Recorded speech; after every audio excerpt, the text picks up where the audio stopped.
Hello, in this video I want to demonstrate how you can use a graph to solving the optimization problem.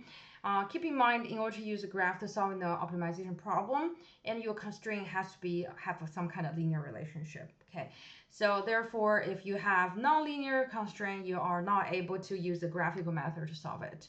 Okay, so to recall what we already done so far, so from the previous video, we identify what is my choice variables. So they are P, that is the number of the particle we produced, and J is the number of the winter jacket we produced. And we'll also identify our objective function that is maximizing profit, and the profit is equal to 9 times J plus 125P. And also we identify several constraints. The first constraint is machine time constraint. The other one is the Taylor time constraint. We also have the market demand constraint by reading the case. And lastly, we have non-negativity constraint. So in order to using the graph to solving the optimization problem, we're always starting from constraint. Okay, keep in mind, we're starting from constraint. Okay, so let me clean up here a little bit first. So the problem is for each constraint, it will be represented as one line on your diagram. So on this video, on the right hand side of this video, you can see I already creating this set up this diagram for you. So I will use the vertical axis to representing P, that is the number of the particle will be produced, and the horizontal axis representing J is the number of the winter jacket will be produced. So now based on the constraint, I will identify several lines. So those lines will allow us to identify the physical region. Okay, first let's look at our machine time. Okay, so although in the machine time constraint, as you notice that it is smaller and equal to 650, to identify that boundary, we always starting from the equal sign instead of including the inequality sign. Okay, so therefore we have the using this function to finding our first constraint that is representing the machine time constraint.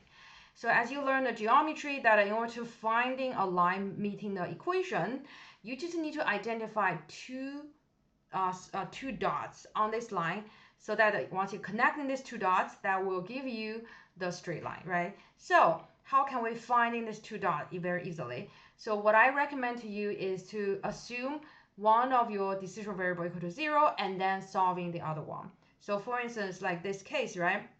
Let's assume J equal to 0. So if J equal to 0, what is the value for P? Okay, so to answer this question, we just need to plug in 0 to my equation and then to solving P. Okay, so if you look at here, 1.5J plus 2P equal to 650, and then plugging 0 to J, so this part will be gone, right? This part will be gone. I only left 2P times 650. And then that means P will equal to 650 divided by 2. So therefore, the P we were getting here is equal to 325. Okay, so this is the first dot that we're located on this constraint. Okay, we're located on this constraint. Now we need one more dot, right? Let me clean up this. Okay, we need one more dot so that let me put it back my equation. So instead of assuming J equal to 0, now we assume P equal to 0 and then try to solve J, right? So what is the value for J if P equal to 0? So then we just need to plug in this equation, and then what we will have is 1.5J, because the 2P will be 0, right? Equal to 650, and then J will equal to 650 divided by 1.5. Okay, so if you're solving this problem, let me clear. So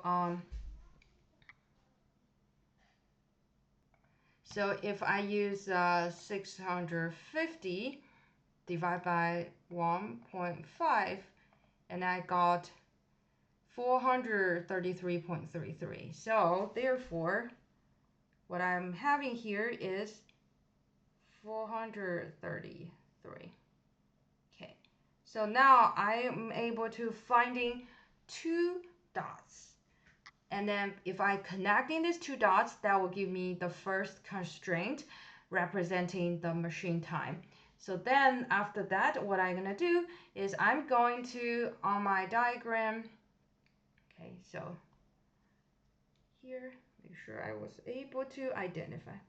I'm gonna start to making a few markers, and then I will do 50 increment, 50, 100, 150, 160, oh, sorry, 150, no, 160, I'm right. Again, if you are drawing on the paper, and you should try to use a ruler, right? I'm just demonstrating how to do it on here, so therefore it might not be very accurate, but I try my best to make it very equal segment. So by 50 is my increment.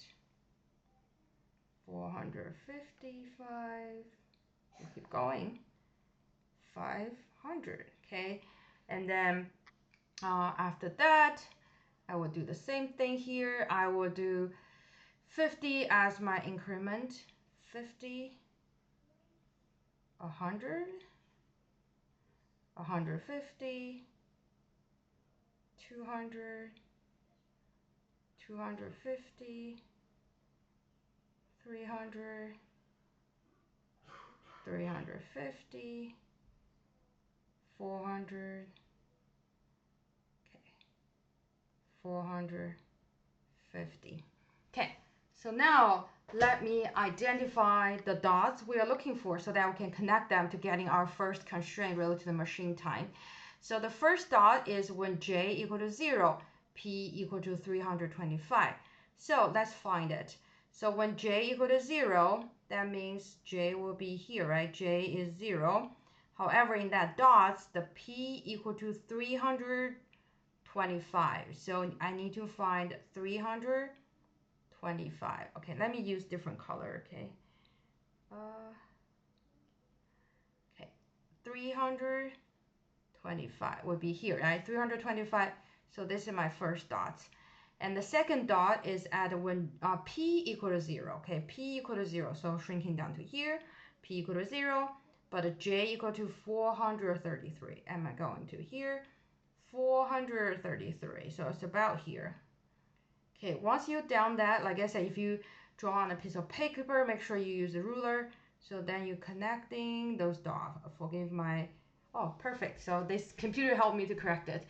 So now I found in my first constraint. So this is related to the machine time, right? So this constraint is machine time constraint. Perfect. Now I move on, right? So now I can move on to look at the Taylor time. Okay, let me change in the color. So now if I look at the Taylor time, so it is 2j plus 3p smaller than 900. Now you know how to do it, right? We're starting from the equal sign. 2j plus 3p equal to 900. And after that, let's assume j equal to 0. What is the value for p? So p will equal to 300, right? You can solve it. So oppositely, if p equal to 0, what is the value for j? So that j equal to 450, okay, 450. Now let's find in this constraint from my diagram. So j is 450, right? Where's j? So when, j equal to 0, p equal to 300. Where's my 300? So this is my 300. And the next one is when p equal to 0, which is down to here. And then the j equal to 450, so which is here. Okay, now what I'm gonna do is I'm gonna connect in these two dots. Okay, hopefully the computer gonna correct me. Yes, perfect.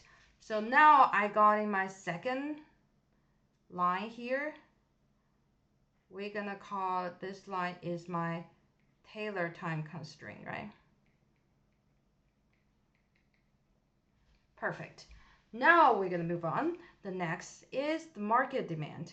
So same idea. Okay, so for market demand, although we see the smaller and equal sign, but we are looking for is j equal to 400.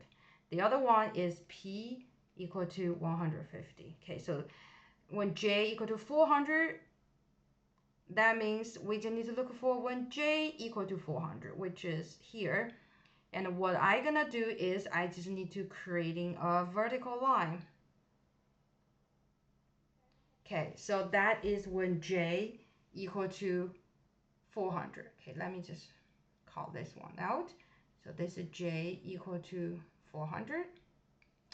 And we have another one is when p equal to 150. And we need to find where's my 150, which is here. And then I'm gonna draw a horizontal line. Okay, that is when p equal to 150. So this will be my p equal to 150. Okay, is that all? Not yet. We also have non-negativity constraint, right? One is p larger than or equal to 0 and the j larger than or equal to 0. So basically looking for p equal to 0 and the j equal to 0. So when p equal to 0, and then we are looking for this line, okay? Sorry for my drawing. And we're looking for j equal to 0. It is when j equal to 0. So this is this horizontal line. Okay. Now we identify all the constraints on this diagram. Although it's a little bit ugly, I totally agree. If you draw on your piece of paper with ruler, I'm sure your picture, your diagram will look much better than mine. So the most important thing now is where is my feasible region. So basically, where will be potentially to allow us to produce. Remember in the economy, we're talking about production possibility curve. So basically, we're looking for in what region it's feasible. Okay, so therefore talking about feasible region. So now if you look at this diagram, so when we're looking at the first constraint, the machine time, it is smaller than 650. So we're looking for everything on the left-hand side, okay, left-hand side of that line. And then similarly for the Taylor time smaller than or equal to, we're also looking for Taylor times left-hand side. So for the market demand, we're also looking for the J, we're looking for the left-hand side because it's smaller than J, right? Equal to 400. For P, we are looking for smaller than 150, so therefore it's on the bottom, the exception. So how can you identify the physical region? So the physical region is the common area all your constraints formed. So in that situation, in my case, my physical region, let's choose a little bit different color, will be belonging to here. So all my constraints are able to form a common area.